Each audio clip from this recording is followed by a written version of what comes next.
A mais bela experiência que podemos ter é a do mistério. Sabe, essa frase do Einstein acho que cai como uma luva para a nossa conversa de hoje, né? Com certeza. É uma ótima maneira de começar. A gente vai mergulhar num tema bem intrigante. A experiência com a ayahuasca. E a ideia é pensar se ela pode ser, talvez, um jeito de acessar o inconsciente. Uhum. E para isso, a gente está se baseando num artigo acadêmico que tenta fazer essa ponte, sabe? Uma conexão que, olha, ainda não é tão explorada assim, especificamente pela psicanálise. É verdade. É um campo ainda bem em aberto nesse sentido. Antes de ir fundo, só para situar rapidinho, o que é a ayahuasca? Basicamente é um chá, né? Um chá psicoativo. Isso, feito de duas plantas da Amazônia, o cipó Banisteriopsis capi e as folhas da Psychotria viridis. E o que causa o efeito todo são os alcaloides, tipo dimetiltriptamina, o DMT, armina, armalina, são classificados como alucinógenos, né? Exato. São os princípios ativos principais. E o uso disso, bom, vem lá de trás, né? Povos indígenas da Amazônia Ocidental, incas, tupis, mas hoje também tem os grupos religiosos aqui no Brasil. Sim, o Santo Daime, a União do Vegetal, são os mais conhecidos, talvez. E também rituais xamânicos. É bom lembrar que aqui no Brasil o uso religioso é permitido. Tem uma resolução do CONAD desde 2010, que é um paraíso. Importante mencionar isso, sim. E até o nome ayahuasca vem do quechua, né? Aya é tipo alma, espírito, pessoa morta. E o asca é cipó, corda. Ou vinho, às vezes traduzem como vinho. Então fica cipó dos mortos ou vinho das almas. Tem outros nomes também, Santo Daime, vegetal, oasca, iagé. Varia bastante conforme o contexto. Bom, então a nossa missão aqui, usando esse material que a gente recebeu, é analisar como essa experiência toda pode conversar com as ideias da psicanálise, principalmente a teoria dos sonhos do Freud. E o que isso pode indicar sobre acessar o inconsciente? É um caminho fascinante que o artigo propõe de fato. A nossa análise vai seguir essa trilha, conectando a experiência vivida, a fenomenologia da ayahuasca, com conceitos psicanalíticos-chave. E vale dizer, né, o interesse científico pela ayahuasca está crescendo. Tem estudos, alguns até citados no material, investigando o potencial terapêutico para depressão, dependência. Sim, eu vi isso. Mas é importante distinguir isso do uso ritualístico e espiritual, que busca mais autoconhecimento, né? E também do uso recreativo, que é outra história. Claro, claro. O nosso foco aqui vai ser mesmo essa comparação com sonhos e essa ideia de um possível reconhecimento do inconsciente. Ótimo. Então, como é que o artigo descreve a experiência em si? Ele usa o termo estados alterados de consciência, né? Citando o McCrae. Isso. Basicamente, são mudanças grandes na percepção do mundo, de si mesmo, do corpo, da identidade. E o ponto central parecem ser as mirações, é isso? Aquelas visões que aparecem de olhos fechados? E alterações na audição também. Exatamente, as mirações são bem características, visões muito vívidas e às vezes alterações auditivas e outras percepções também. E aí tem uma conexão interessante que o artigo traz com a neurociência, uma pesquisa lá de 2012, com ressonância magnética. Ah, sim, a do Araújo e colaboradores. Isso. Parece que a ayahuasca ativa áreas do cérebro ligadas à memória e à visão do jeito muito parecido com o sonho. Uhum. O estudo até fala que a intensidade dessa ativação visual seria, tipo, como se a pessoa estivesse vendo o mundo real, de olhos abertos. Visualmente potente a experiência pode ser. Totalmente. E essa semelhança com o sonho leva a gente direto para o Freud, claro, lá em 1900 com a interpretação dos sonhos. Para Freud, o sonho pensa por imagens, né? Ele substitui o pensamento abstrato por cenas, por alucinações. Certo. E ele não via o sonho como algo caótico, sem sentido.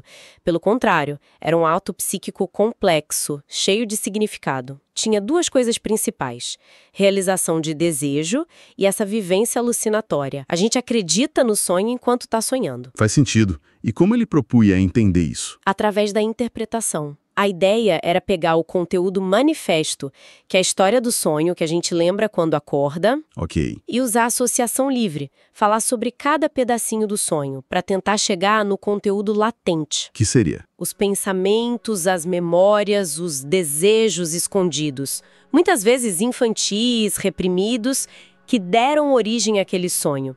Freud até comparava o sonho a um rebus, sabe? Aquele quebra-cabeça de figuras, ou a hieróglifos. Entendi, como um código a ser decifrado. Exato. Por isso ele chamou a interpretação dos sonhos de via real, o caminho principal para a gente conhecer o inconsciente. E aí, voltando para a ayahuasca, a semelhança está nesse lado imagético, alucinatório, né? Claramente. Mas o artigo, baseado em autores como Gastelumendi, Naranjo, aponta diferenças importantes. Quais seriam? As visões da ayahuasca, muitas vezes, são sentidas como revivências. Como se a pessoa estivesse lá de novo, vivendo cenas do passado, da biografia dela, com pessoas conhecidas, não só imagens soltas. Ah, interessante. Uma revivência mesmo. E o ponto crucial: isso acontece acordado, né? Consciente. Não dormindo. E a lembrança depois costuma ser mais nítida que a dos sonhos. Entendi. E a função disso, na visão psicanalítica, seria parecida com a do sonho? Poderia ser. Trazer à tona desejos ocultos, talvez infantis, mas de forma distorcida, disfarçada pela censura psíquica.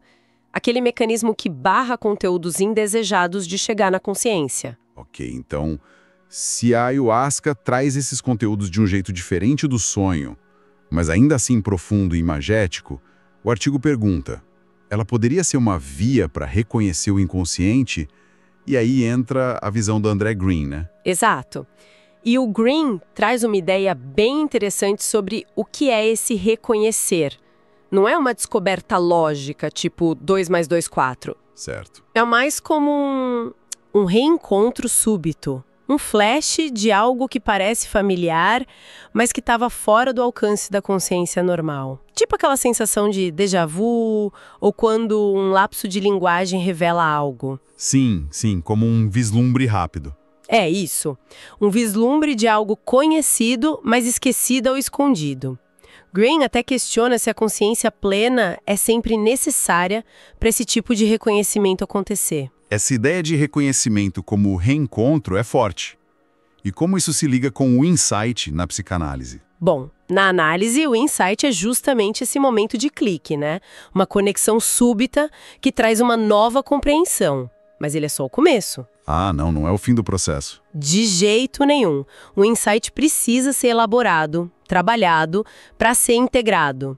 E o artigo do Gastelumendi, que a gente está usando, diz que na ayahuasca as visões vêm junto com pensamentos, associações e, muito importante, com uma carga emocional forte. Isso parece conversar com a ideia de um acesso mais direto a esses conteúdos significativos, talvez pulando algumas defesas habituais. E o texto cita também o Marco Antônio Coutinho Jorge, falando que a psicanálise busca um despertar do sono das ilusões, das repetições, para a pessoa poder reinventar o sentido da vida. Uma metáfora poderosa, essa do despertar. E aí a pergunta que o artigo deixa no ar é: será que a ayahuasca poderia facilitar algum tipo de despertar assim, mais abrupto, talvez? Essa metáfora do despertar já nos leva para outro conceito-chave da psicanálise, a resistência. Freud percebeu logo que analisar não era só achar segredos, tinha sempre uma força contrária. Algo que atrapalhava. Exatamente, uma resistência, que dificulta acessar o que foi reprimido, o que é doloroso na nossa história. Freud chegou a dizer que a psicanálise é a arte de interpretar resistências.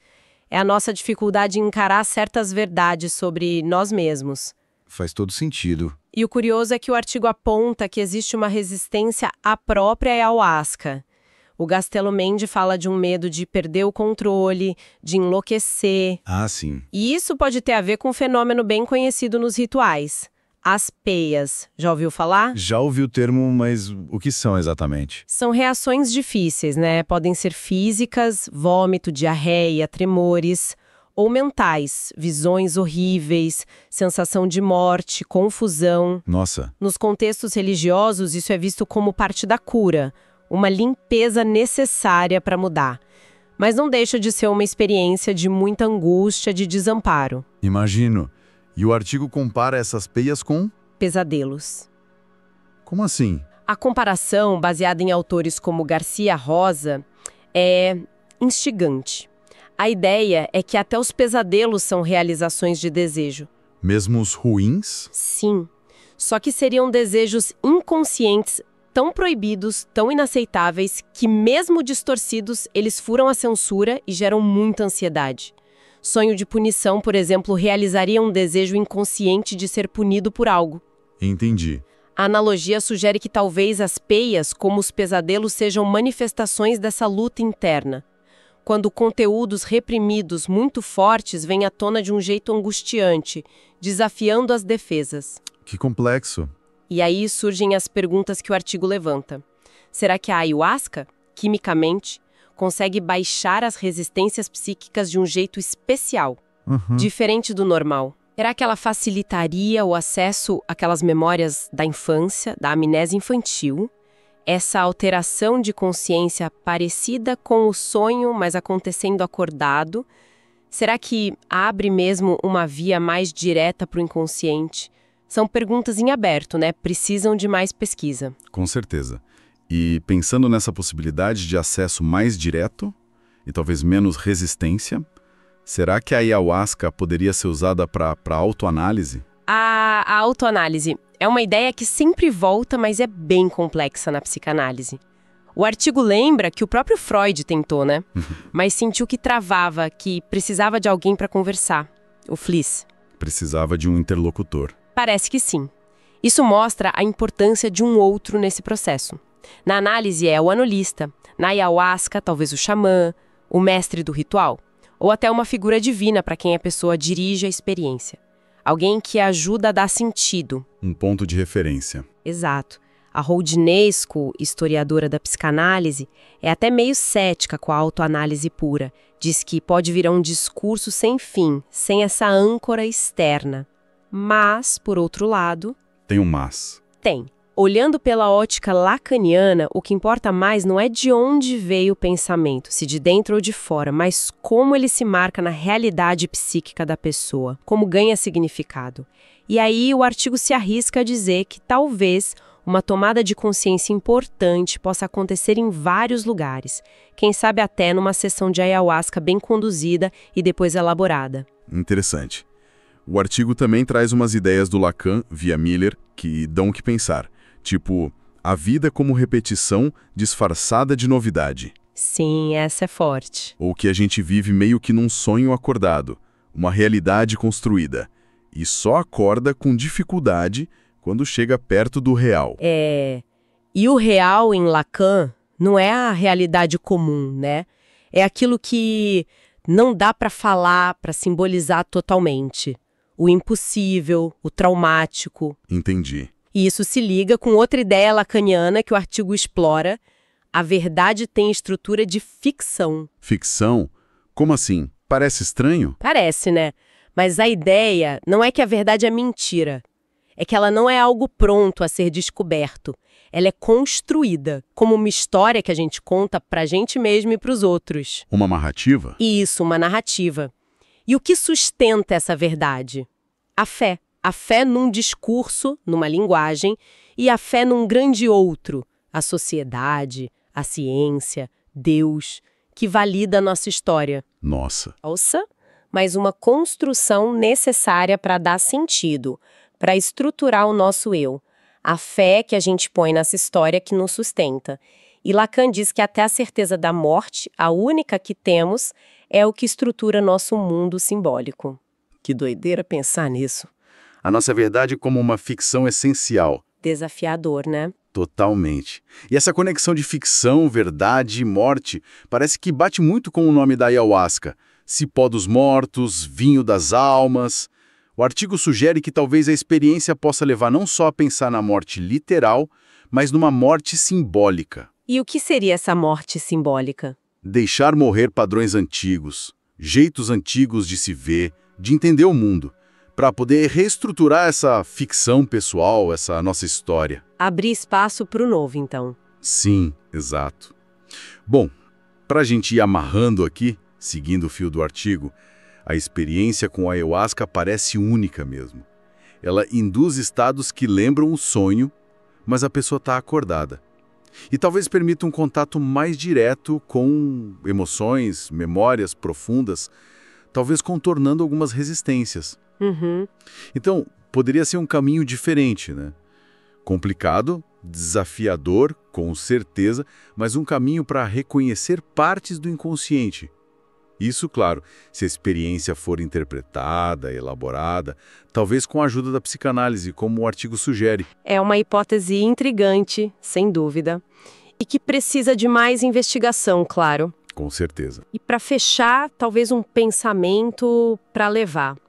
Voltando à ideia lacaniana da verdade como ficção e da nossa história como essa narrativa essencial que a gente constrói com fé, se a ayahuasca traz visões, emoções, insights tão intensos, tão pessoais e muitas vezes num contexto ritual compartilhado, como será que isso afeta ou até reescreve a ficção fundamental que cada um tem sobre si mesmo? Boa pergunta. Que tipo de verdade, sempre singular, sempre em construção, pode surgir dessa mistura tão rica e complexa entre estado alterado, interpretação pessoal e o contexto cultural ou espiritual?